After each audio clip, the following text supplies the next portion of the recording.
Press handstand, straddle, eccentric. The eccentric straddle press handstand is a progression towards the straddle press handstand. We often use eccentrics to build concentric strength in movements like chin-ups. We can also use eccentrics to build strength and movement awareness in movements like the press to handstand.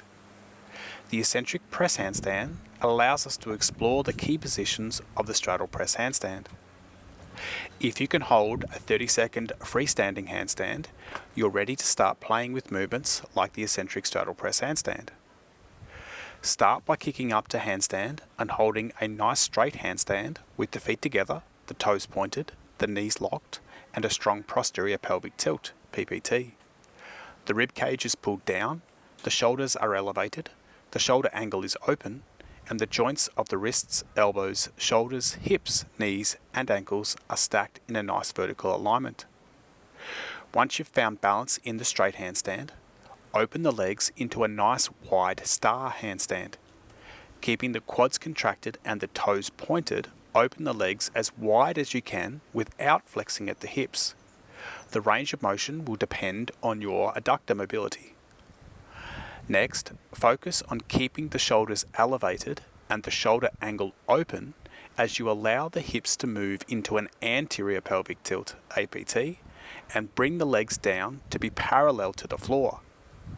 To keep the shoulder angle open, try to push your chest towards your thighs.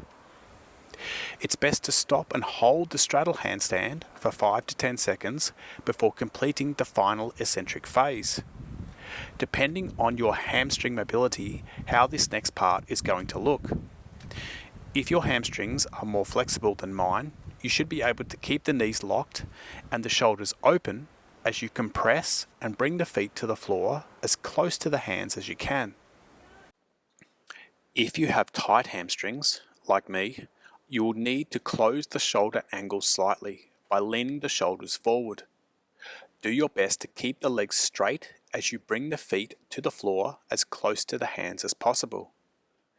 As you perform this final step, you want to focus on core compression.